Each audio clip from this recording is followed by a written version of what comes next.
Saudara-saudara terkasih, mari kita siapkan hati kita untuk merenungkan Injil hari Minggu ini tanggal 23 Juli 2023. Mari kita berdoa dalam nama Bapa dan Putra dan Roh Kudus. Amin. Ya Tuhan Yesus Kristus, kirimilah kami Roh-Mu yang kudus untuk menerangi akal budi kami, dan biarlah Roh Kudus-Mu itu menuntun kami untuk membawakan renungan ini dan membacakan sabda-Mu dengan baik. Ini kami mohon dengan perantaran Kristus Tuhan kami. Amin. Kita membaca dari Injil Matius bab 13 ayat 24 sampai 43. Tuhan bersamamu dan bersama rohmu. Inilah Injil Yesus Kristus menurut Matius. Dimuliakanlah Tuhan. Yesus membentangkan suatu perumpamaan lain lagi kepada mereka, katanya, hal kerajaan surga itu seumpama orang yang menaburkan benih yang baik di ladangnya. Tetapi pada waktu semua orang tidur, datanglah musuhnya menaburkan benih lalang di antara gandum itu lalu pergi. Ketika gandum itu tumbuh dan mulai berbulir, nampak juga lalang itu. Maka datanglah hamba-hamba tuan ladang itu kepadanya dan berkata, Tuan, bukankah benih baik yang Tuan taburkan di ladang Tuan? Dari manakah lalang itu? Jawab tuan itu, seorang musuh yang melakukannya. Lalu berkatalah hamba-hamba itu kepadanya, jadi maukah Tuhan supaya kami pergi mencabut lalang itu? Tetapi ia berkata, jangan, sebab mungkin gandum itu ikut tercabut pada waktu kamu mencabut lalang itu. Biarkanlah keduanya tumbuh bersama sampai waktu menuai. Pada waktu itu aku akan berkata kepada para penuai, kumpulkanlah dahulu lalang itu dan ikatlah berberkas-berkas untuk dibakar. Kemudian kumpulkanlah gandum itu ke dalam lumbungku. Lalu Yesus membentangkan suatu perumpamaan lain lagi kepada mereka, katanya, hal kerajaan surga itu seumpama biji sesawi yang diambil dan ditaburkan orang di ladangnya. Memang biji itu yang paling kecil dari segala jenis benih, tetapi apabila sudah tumbuh, sesawi itu lebih besar daripada sayuran yang lain, bahkan menjadi pohon, sehingga burung-burung di udara datang bersarang pada cabang-cabangnya. Dan ia menceritakan perumpamaan ini juga kepada mereka. Hal kerajaan surga itu seumpama ragi yang diambil seorang perempuan dan diadukan ke dalam tepung terigu 3 sukat sampai kamir seluruhnya.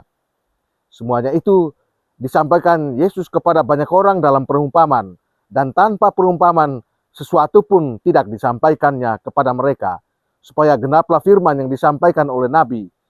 Aku mau membuka mulutku mengatakan perumpamaan. Aku mau mengucapkan hal yang tersembunyi sejak dunia dijadikan. Maka Yesus pun meninggalkan orang banyak itu lalu pulang. Murid-muridnya datang dan berkata kepadanya, jelaskanlah kepada kami perumpamaan tentang lalang di ladang itu. Ia menjawab, katanya, orang yang menaburkan benih baik ialah anak manusia. Ladang ialah dunia. Benih yang baik itu anak-anak kerajaan, dan lalang adalah si jahat. Musuh yang menaburkan benih lalang ialah iblis. Waktu menuai ialah akhir zaman, dan para penuai itu malaikat. Maka seperti lalang itu dikumpulkan dan dibakar dalam api, demikian juga pada akhir zaman, anak manusia akan menyuruh malaikat-malaikatnya, dan mereka akan mengumpulkan segala sesuatu yang menyesatkan dan semua orang yang melakukan kejahatan dari dalam kerajaannya. Semuanya akan dicampakkan ke dalam dapur api, di sanalah akan terdapat ratapan dan kertakan gigi. Pada waktu itulah orang-orang benar akan bercahaya seperti matahari dalam kerajaan Bapa mereka. Siapa bertelinga, hendaklah ia mendengar. Demikianlah Injil Tuhan, terpujilah Kristus. Saudara-saudara terkasih, apa yang dapat dikatakan oleh penabur lalang yang jahat tentang kerajaan Allah dalam Matius bab 13 ayat 25. Gambaran yang Yesus gunakan dalam perumpamaan ini adalah contoh sehari-hari tentang menanam, memanen, dan memilah buah yang baik dari yang buruk. Gulma dapat merusak dan bahkan mematikan panen yang baik jika tidak dipisahkan dan dimusnahkan pada waktu yang tepat. Namun, mencabut gulma terlalu dini dapat menghancurkan tanaman yang baik. Saudara, sama seperti alam lingkungan mengajarkan kita tentang kesabaran, demikian pula kesabaran Allah juga mengajarkan kita untuk menjaga benih firman-Nya yang telah ditanamnya di dalam hati kita dan waspada terhadap kekuatan destruktif dosa dan kejahatan yang dapat menghancurkan benih firman-Nya. Firman Allah itu menghidupkan, tetapi setan berusaha menghancurkan benih yang baik yang telah ditanam di hati kita, yang telah mendengar firman Allah. Penghakiman Allah bukanlah sesuatu yang terjadi secara tiba-tiba, namun penghakiman itu pasti datang. Dan pada akhirnya Allah akan membalas kita masing-masing sesuai dengan apa yang kita tabur dan tuai dalam hidup ini. Pada hari penghakiman itu, Allah akan memisahkan yang jahat dari yang baik. Apakah kita membiarkan firman Allah berakar di dalam hati kita? Saudara-saudari terkasih, apa yang biji sesawi dan ragi dapat ajarkan kepada kita tentang kerajaan Allah?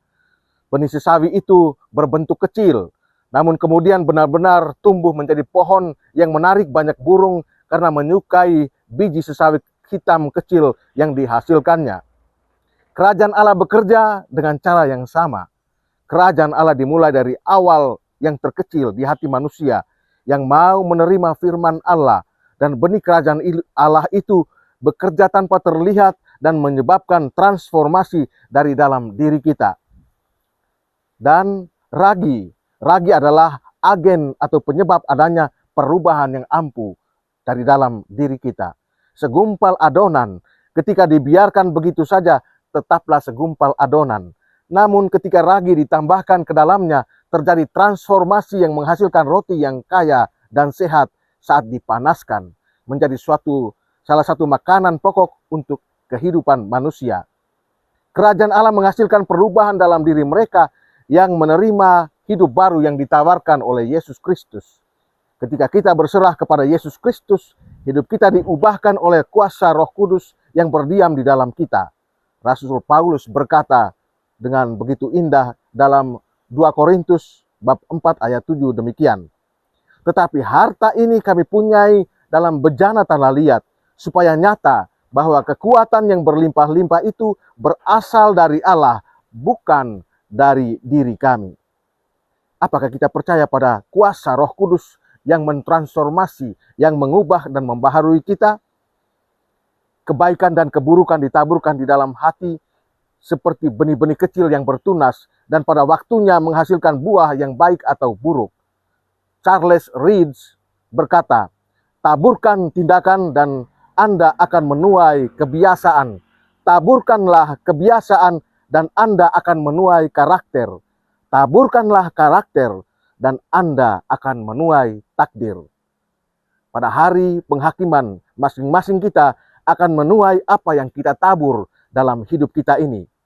Mereka yang menabur kebaikan akan bersinar di dalam kerajaan Bapa. Mereka akan memancarkan keindahan, sukacita, dan kepenuhan kasih Tuhan. Apakah kita membiarkan kasih Kristus menguasai hati dan tindakan kita? Mari kita berdoa. Tuhan Yesus, bukakanlah hati kami dan biarlah firman-Mu berakar di dalam hati kami. Dan semoga cinta-Mu yang melimpah mengubah hidup kami agar kami dapat menabur apa yang baik, yang layak, dan yang menyenangkan bagi-Mu. Sebab Engkaulah Tuhan kami, kini dan sepanjang segala abad. Amin. Dalam nama Bapa dan Putra dan Roh Kudus. Amin.